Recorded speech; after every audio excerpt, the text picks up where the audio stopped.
Right. Just make sure that's working. Hold on. And we'll just put that on mute. Hello, welcome to Irons United here on YouTube. I'm joined today by the granddaddy himself, Stour. How are you? I'm good, mate. Working from home, apparently. Seem to be doing a lot more fun stuff rather than actual work, but otherwise all good. Shouldn't say that, should I? Live? No. Not live, that's alright. Then we re-recorded this at 7 o'clock tonight, didn't we? Yeah. Yes, it's pre-recorded. Right, so yeah, I'm Alf Gasparo, by the way. So unfortunately Anton isn't with us today, the usual compere of the show, as he's doing other stuff. Right, so, Stour, let's have a quick recap of the farce that was last weekend at Cardiff, and then we'll go straight into the preview for Huddersfield. Over to you. Disappointing. I usually do a little script before each game and suggesting what I think will happen in the game, and I was pretty confident that Cardiff was going to be quite an easy walk, and should have known better really, because we just didn't turn up. We went down to an early goal yet again, as we did against Huddersfield when we played them earlier this season. And we just didn't recover from there. It's really disappointing, because I thought we might have shaken that out of our system by now that the season is nearly done. Yeah. But yet we turn up against these teams that on paper we're meant to have an easy walk in the park with, and we just don't deliver. And it was really, really disappointing. It was the whole performance was really disappointing. I managed to watch the match, most of it, and Cardiff looked like they really deserved the 2-0 win. Yeah, I totally agree. I mean, right from the first whistle, they were great, I think, and they just out-battled us, really, and they wanted it more. I don't know, I was chatting last night with Luke a little bit, and I kind of failed preview attempt last night. We had a bit of a technical glitch last night, so I do apologise to all the viewers there. But I'm not convinced that we've got a settled camp. I think this is leading to not only a team inconsistency, but individual performances inconsistency as well. Well, and I think many of our players... Sorry? I'm going to throw it out there, Al. Ever since the whole fiasco with the transfer window and Arnautovic, we haven't looked like the same team. We were on a free flow up to that point. Yeah. You know, we were doing really well. Yeah. The team was doing really well. Ironically, we had that spell of games in December where we did extremely well without him. Yeah. And from the moment the whole transfer fiasco started, we just haven't looked the same team. And I know people are going to say, well, you can't blame him because he's been injured and he's not being picked, etc. But I think you can, because it's not only about the individual on the pitch, it's about the atmosphere that it creates. Now, I know people are saying that he's a great character, Arnautovic, behind the scenes. And I've no doubt he is, but something's happened because we just don't look like the formidable team we were turning into up until the transfer window. I don't know if you think the same or not, but I certainly think. I certainly think he is part of the equation. I'm not convinced that it's all down to him. I've got a feeling there's something going on with the way the camp feels about Hernandez as well.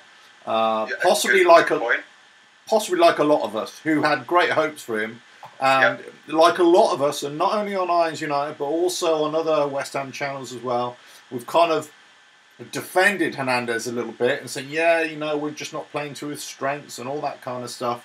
But the reality is he's just not doing it. He's not doing it on a regular basis. And every time he gets the ball, it seems to be like a scuff shot or a scuff pass or something like that. He's just not getting into the positions. And granted, we're not serving him like he should be served, I suppose. But at the same time, it's just not working for us. Yeah, we've said this about quite a few of our strikers, Alf. You know that we don't play to their strengths. We've said it about Andy Carroll. Yeah. We're now saying it about Hernandez.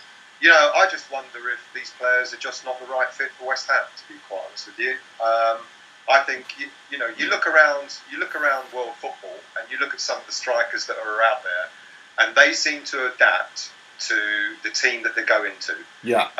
You know, and if there's a good striker out there, yeah, let's not forget, none of these strikers have been brought in by Pellegrini. You know, he's inherited all of these strikers. Yeah. So I dare say, and I know people are going, oh well, it's too late now. We don't. Arnautovic will stay, and we won't sell him, etc. I would wager Pellegrini knows exactly the style of centre forward he wants, and he's earmarked at least 2. And it will be a damn shock if we don't get 1. But I reckon we will get 2 strikers in the summer, and we'll get 2 strikers that will adapt to the team rather than the other way round. I'm kind of getting a little bit tired of the we don't play to X players' strengths. Yeah. You know, a good striker will also adapt accordingly as well. You know, because you know, I know we were after Batshuayi, but look at him. He's kind of settled into Palace. Yeah. He's scored a goal or 2 for them. Yeah. Look at Higuain. I know he's another level, but he's settled into Chelsea. Yeah. He's scoring goals for them. So, you know, it's got to be both ways. And this whole thing about, you know, when we're not adapted to the striker's needs, well, what about the other way around? And I think Hernandez has been a good player. We know he's a poacher. We know he's not a striker that can play out on his own, and I get that, and people are going to say, well, then don't play him out on his own. But if you play 2 up front, that I was advocating when we were actually on a good run, then you lose something in midfield. We don't have a strong enough midfield to be able to play 2 up front. Yeah, you know, and that's the the long and short of it really. And I think Hernandez's best days are over. Yeah, I mean, I think. Would you start Arnautovic for tomorrow? I'm unhappy with Arnautovic still, but of the 2, yes, I would. Start Arnautovic. I'm exactly the same feeling. I'm totally fed up with him and his attitude and everything like that. But he is the best striker, and he is the only striker that we've got who actually can make something out of nothing. Yeah, and he links up midfield with attack. Yeah, you know. Whereas Hernandez can't do that. You know, or Carroll, or whoever else you want to put up there. He's the only one, Arnautovic, who's got a bit of fight about him, and when he wants to play, whether his mind's in the game, you know, he'll call something for us. You know. Yeah, agreed. Yeah. But his mind's got to be there. Yeah. Okay. Tomorrow then, Huddersfield. What do we think? Over to you, Stel. Here's the Stel report. Well, I've actually said it again. I've actually talked about the Cardiff game, and I said we've got to be careful with that. But on paper, it's got to be a win, hasn't it? Yeah. You know, this team have only kept 5 clean sheets. Yeah. They've had 22 losses. They've only had 3 wins all season.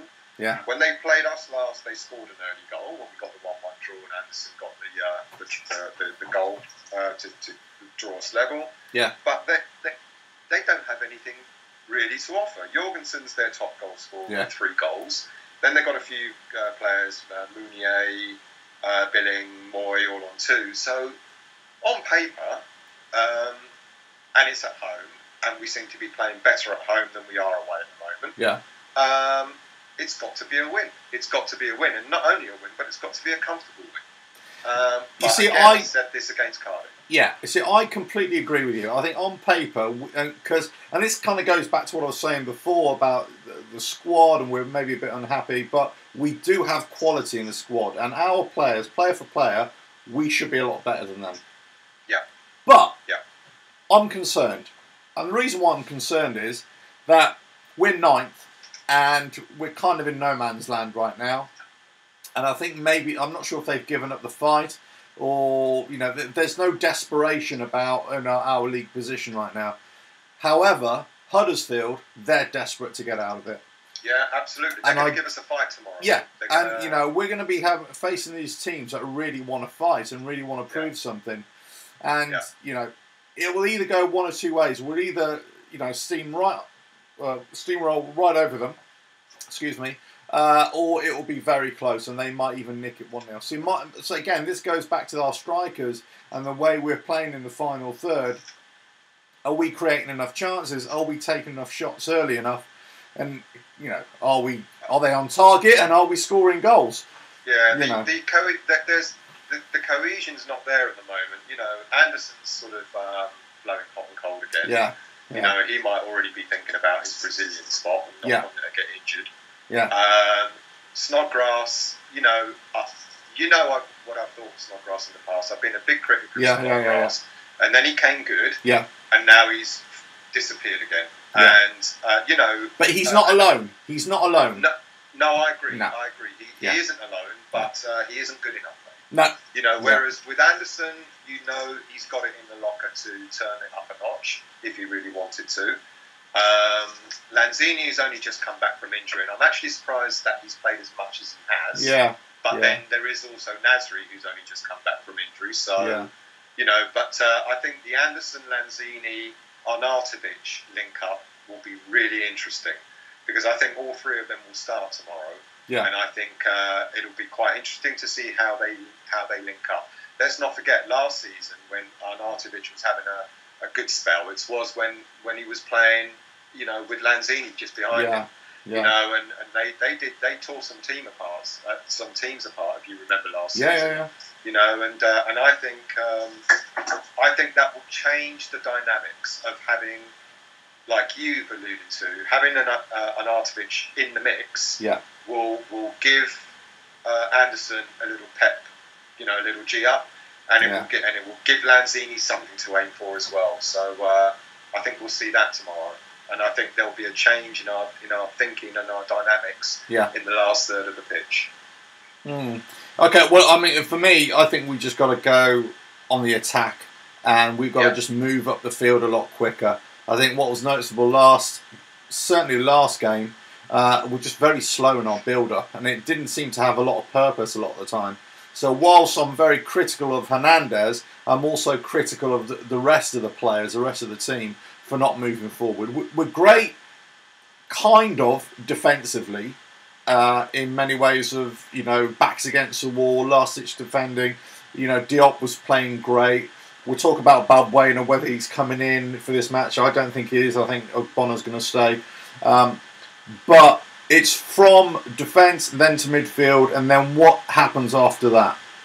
And I think we're just pussyfooting around too much, left and right, just staying on the left-hand side, playing these small little triangles, but it's actually not going anywhere. Yeah. I think you'll see quite a few changes. I think tomorrow, with the rest of the attacking lineup I mentioned, I think Antonio will come back. Yeah. Because he will have pace on the right-hand side. So you'll have Anderson with pace on the left. Yeah. Antonio with pace on the right. And you're going to have Lanzini and Arnautovic, sort of up front. Yeah. And I think you will see a much faster game tomorrow. I think you're absolutely right. I think we've got to take it to them. We can't sit back and go a goal down again within the first 10 minutes. It would be absolutely diabolical if we do. Yeah. And I just really, really hope that we've kind of learned our lesson. I really do. I don't think we have saying that it looks like some of the players are on the beach, thinking of the summer and etc. But this 7th place thing is still up for grabs. It's getting fainter and fainter as we go through the season. Yeah. But that's still something to play for. That's still something to turn around at the end of the season and say, look. We know the top 6 are the top 6. Yeah. We were the best of the rest. There's still that pride to play for. So and I hope Pellegrini instills that in the team, in the squad tomorrow, and say, look, lads, this is our marker. This is our marker for not only the end of this season, but for the start of next season. Yeah. If we finish 7th, then teams will be looking at us and going, right, we need to aspire to achieving that. Yeah. But we should then be saying, right, our marker has been 7th, we should be aspiring to go higher. And that's going to be a difficult one to break into, but we've got to achieve the first marker first and get to that 7th spot. I know a lot of people go, so what? What's the big deal? But it is a big deal. Yeah. I agree. I think we should always be aiming for that. You know, I'm the great believer in optimizing performance, whatever it is. You know, whether you count paper clips for a living or whether you play football, you should always be looking to improve wherever you can and just keep on improving your performance. You know, with every game in the case of football. That's why I always admired Dave Brailsford from the Sky cycling team. He was just incrementally just increasing their performance, improving their performance over a few years, and that's why they became world beaters. Yeah, it is exactly the same in football. You know, they got all this analysis right now, but with us, we just don't seem to be improving on a regular basis. Yeah, we have little bits and pieces here, but then we jump forward, then we take 2 steps back. And what you said before, yeah, we've got to go out and win, and we should be winning. I'm not convinced that we can do that right now. I'm not convinced that we can actually go up against a Huddersfield or, I don't know, any other team that's beneath us, let's say, and say, you know what, we're going to match them. Or any other team in a lower league, let's say in a cup competition. Yeah, but we're going to have to do that because the games we've got left, we've still got to play 1 or 2 teams. We've got to play a couple of teams who are like us, Watford and Leicester, mid-table, probably haven't got a lot to play for, and probably looking at that 7th spot the way we should be looking at. We've still got to play, Huddersfield themselves, who are fighting relegation. But then we've got to play a couple of teams that are aspiring for, the top of the table area. So if we don't pick our game up now, we're going to start getting slaughtered by the teams above us, and that would be a horrible end to the season. We should be, if we're not going to take our game to these teams that are fighting relegation, and only aiming for the teams above us, then we're not going to really do ourselves much proud, to be honest. Well, look, I mean, I've got the stats in front of me. Both played 30 games. We've won 11, they've won 3. We've drawn 6, they've drawn 5. We've lost 13, they've lost 22. But here's a telling thing. We've scored 37, they've only scored 15. And they've let in 53 as opposed to our 43. So on the basis of that, we're both pretty weak at the back, but we can score a lot more than they can. And so, we're on 39 points, they're on 14. So, looking at a pure, well, not blue and white, but black and white, black and white, not blue and white, we should definitely beat them tomorrow. Definitely, on those stats. I'm not convinced that it's going to be a foregone conclusion, though, I must say. I think the start is going to be important, Alf. Like I said, if we can get off to a good start, get off to a storming start, we'll intimidate them, and we can end up thrashing them tomorrow. But it is that those first 10-15 minutes are quite important. That we make our mark in the game rather than allowing them to get comfortable. Because if we allow them to get comfortable, whether they score or not, they'll grow in confidence. And they're away from home, and we're up against our own fans, etc. So that's going to be the first 15 minutes or so are going to be important to sort of set where how we want the game to be managed, and we can get at them, we can intimidate them. Then I think we'll do well. But if after 15 minutes it's still a level pegging and we're not showing anything, then it'll be quite tight. Well, I'll tell you what, I think I'm showing my age now, but I wish Pellegrini would go around to each player and get them to sniff some smelling salts before the game, just to wake them up a little bit. For all you younger viewers out there, it's this horrible stuff that used to smell. It's disgusting. It's disgusting, and it would suddenly wake you up, because that's our problem. We've just been asleep for the first 10 minutes for the last few games.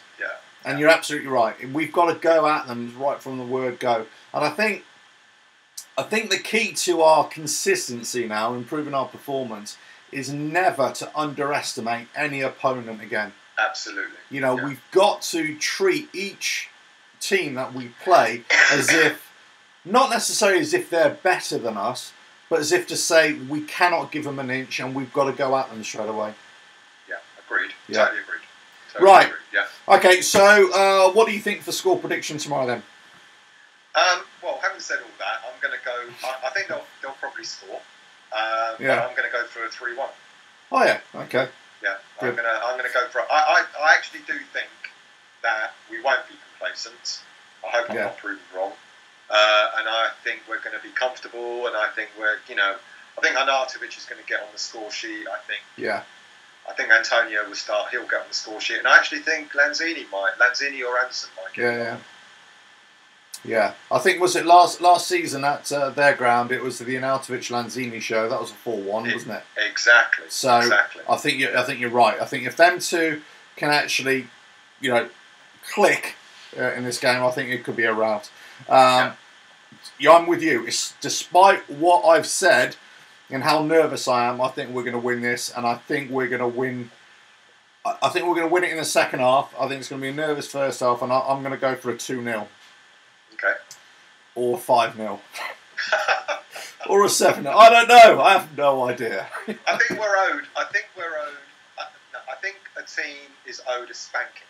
Because we've got the talent to do it. Yeah, exactly. And I hate to say that about Huddersfield. And please, if any Huddersfield fans watch this, I don't mean it against you, but I think West Ham have been flattering to deceive at times this season, and we've done well. We've done awful. And I think we've got it in us to give a team a spanking. And sorry for Huddersfield, it could be them. It could be them. No, I think it's important to say that we are much better this season under Pellegrini than we have been the last 2 seasons. And I think some of the players that we've brought in and some of the quality of football that we've played at times has been really great. I think we're on the right path. We haven't got there yet. There's been some stats put out last week about our progress. That we've got the highest percentage in the whole Premier League, the highest percentage increase of points. Yeah. And everyone has gone, well, so what? Well, not so what. It's a 30% increase on last season. Yeah. Up to the 30-game mark. Yeah. And Pellegrini, as much as some fans think he's on a last big wage earner and he doesn't really care, Pellegrini became our 4th most successful manager of all time. The last win against Newcastle just tipped him over Pardew. Yeah. And that is not bad. Yeah. Despite the fact that we've lost to the likes of Cardiff and Wimbledon and other teams that we shouldn't have lost against. Yeah. That is progress, and you're absolutely right. The squad he's built, let's not forget, he's inherited a squad of players that, let's be really brutal and honest. Yeah. Half a dozen of those players that he probably starts. Yeah. He has to start because he hasn't got anyone else. Yeah. So I think the big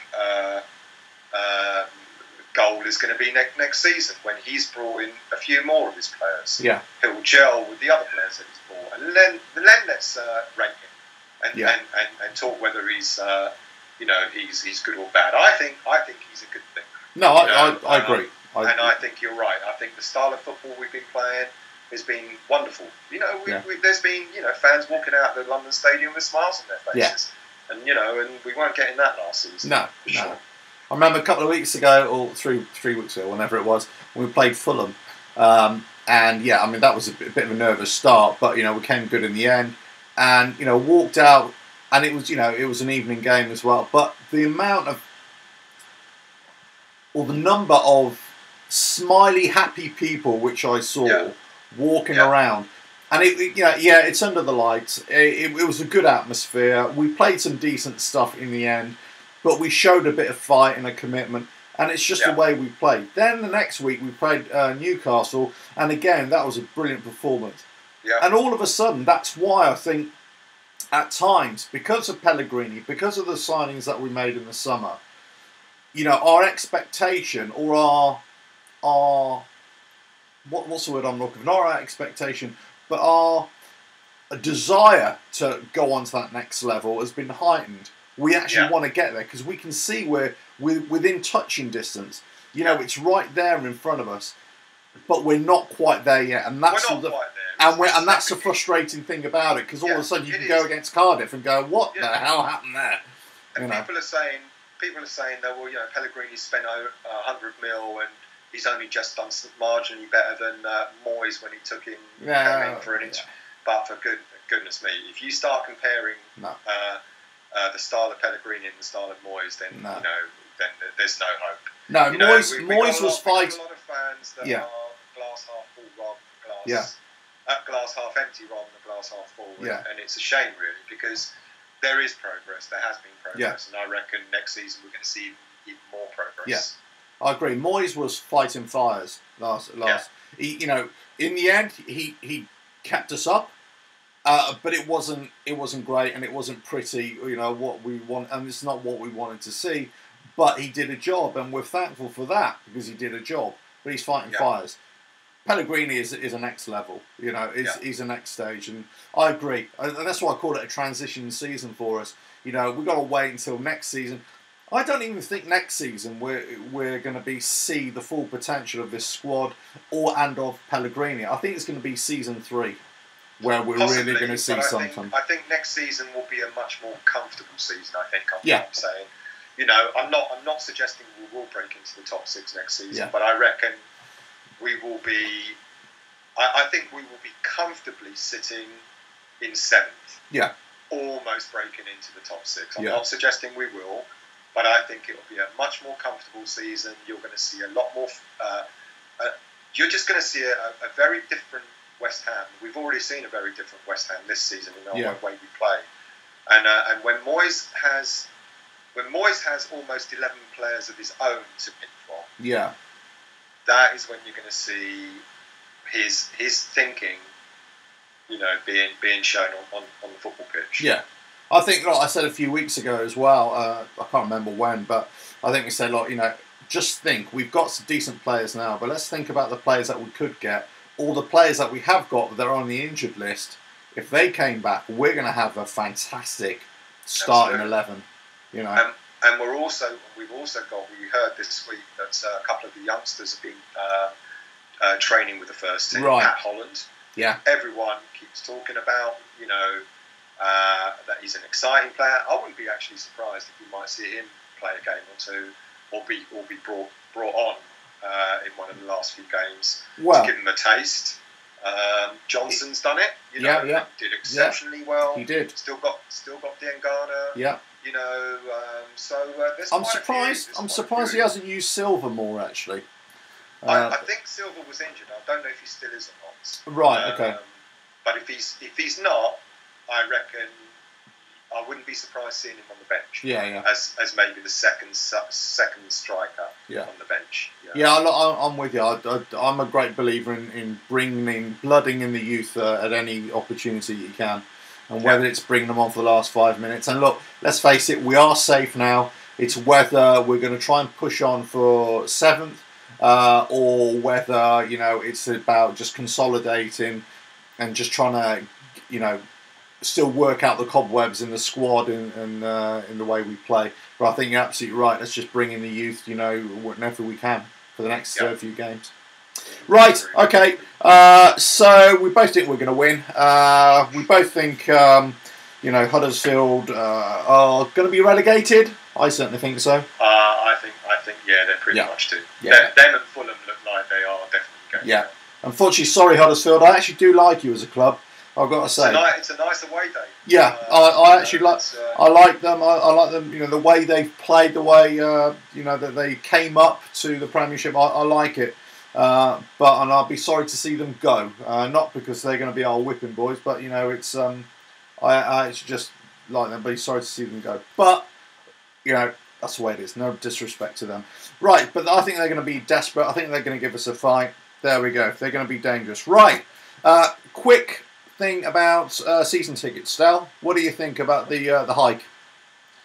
I think it was inevitable. Yeah. I know social media has gone into meltdown because of it. Yeah. But it was inevitable. I was actually quite surprised at how much higher it's gone up. I thought it might have been a soft hike. Yeah. I think my season ticket, I'm band 3, and my season ticket went up by 50 quid, and I thought that was a bit extreme. I think the timing of it was absolutely shit. Right. I think the board haven't done themselves. People are always looking to find a reason to continue disliking the board. Yeah. And they've done it again. they've done the season tickets early. You know, they said we've got until the 17th of May. Then they've given us this thing about you can buy another season ticket next to you or something. It's like, how the hell is that going to work? What's happened with with this so-called 50,000 waiting list, this mythical 50,000 waiting list? You know, how does that all work? They keep doing such stupid things. Yeah. You know, now they've also gone and said, oh, you can buy a home cup season ticket, you know, and that will give you 2 points rather than the 1 point on you. And it's like, what? No. Why? You know, reward the fans that are going to go away, you know, up to Huddersfield and Newcastle and stuff like that. Give them a couple more points on their season ticket rather than saying, oh, thank you. And the reason why they're doing that is because they know that the stadium is never full for a home cup game, especially when we draw a lower league team. Yeah, absolutely. You know, and that's why they're trying to do it, but I'm not so sure it's going to work. But, you know, the hike was expected. Yeah. Maybe a little more than I thought. Yeah. It's a damn shame that they've decided to do a deadline for the 17th of May. I think that's really bad. That's really bad. But what can you say? You know, it's a business, and we've got to also acknowledge the fact that it is a business, and you know, as much as we like, it's still reasonably cheap, unfortunately, compared to a lot of Premier League teams. Yeah, I agree. I kind of expected it. I'm not happy about it, of course, but I kind of expected it. Let's see if they spend the money big in the summer, or they can add to that supposed 25 million that the club are putting forward. I don't know where this 25 million's come from, Alf. You know. Yeah, I don't know either. That's why I'm kind of supposed, 25 million. I would be really. We know Pellegrini's going to have to generate money. Yeah. Oh, yeah. Absolutely. Look. Yeah. But I would be damn surprised if he generates, say he generates 40 million. Yeah. And then he's only given an extra 25 million on top of that. That would be the board going back to their old selves. And we know that they don't want to do that, don't we? Yeah. Right. Well, so other news then, quickly before we go. Declan Rice has been named in the England squad. A fair inclusion, would you say? Deserved. Yeah. Absolutely deserved. I would say so. And I think is it Henderson that's just gone injured and Dyer isn't getting a look in at Spurs. Yeah. And they'd be the only two direct competition to Rice for that holding midfield spot, if that's where Southgate wants to play Rice. And I think he'll start. Or if he doesn't start, I think he'll definitely be put on as a sub in one of the games and maybe start in the second game. Yeah. But absolutely, totally and utterly deserved. And I know the FAI, the Irish are really unhappy, and I get that, and there has been, we've talked in our WhatsApp group about, if you play for one nation, you should stick to it regardless. Good on Declan. He's made a bold decision. Yeah. It can't have been easy for him, and I think he's fully deserved his England call-up. Yeah.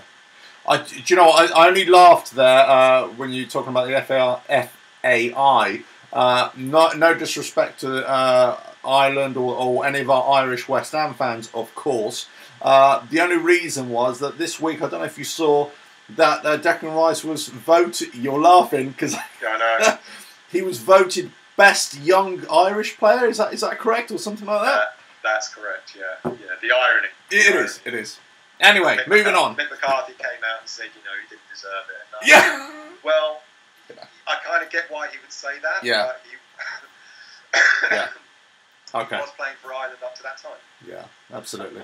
Right, let's see how his career goes. I'm sure it was. I mean, I still worry for Rice in the summer. Not for him as an individual, of course. I worry whether he won't be poached by some of the big teams. It won't. I don't think. Declan Rice, you can see the look on his face. He's really happy to be playing for West Ham at the moment. No doubt. I think if Pellegrini is allowed to develop his plan, and bring in quality players, Rice is going to go. This is a team that I'm going to learn from, and I'm going to actually be a pivotal part of. Yeah. And a lot of young players. What happens to a lot of young players? They get, they see the starry-eyed big teams. Yeah. and come after them, the Man Cities and Uniteds and all these other teams, and they're all like, oh, starry-eyed and go, fuck me, I'm gonna go there, and then they sit on the bloody bench because they're competing with 2 or 3 other players for their spot. Whereas Rice, if Pellegrini's allowed to develop the team, as I hope he will, and bring in more quality players, and Rice is going to go, actually, these quality players, they're not coming in to actually take my place. I'm actually going to be pivotal to play alongside them, and why would he go?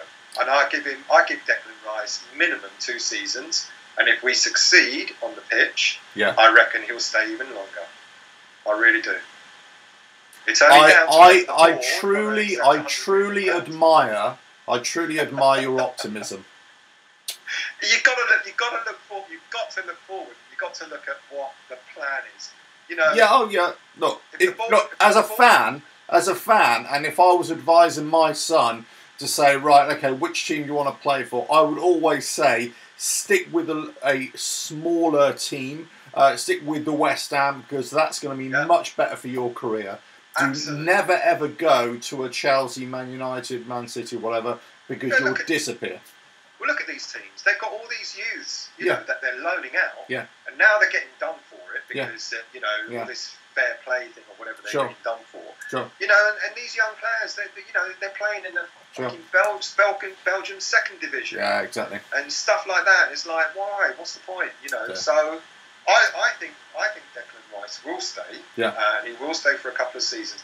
The only reason why Rice or any other top player at West Ham will leave is because the board are not investing and not giving Pellegrini the opportunity to develop the team the way he should be. Right. But why bring Pellegrini in for all that money and then not? Yeah. Anyway, right. So congratulations, Declan Rice. Okay, last news, very briefly. Leroy Rossignol just got awarded an MBE. And did you know that? I only picked that up the other day. I didn't. I didn't know how recent this is. But considering what's going on in the world, especially the awful events, I'm a very apolitical person. I'm not political at all. But considering what's just gone on in New Zealand, Leroy Rossignol just got his MBE for discrimination in the game.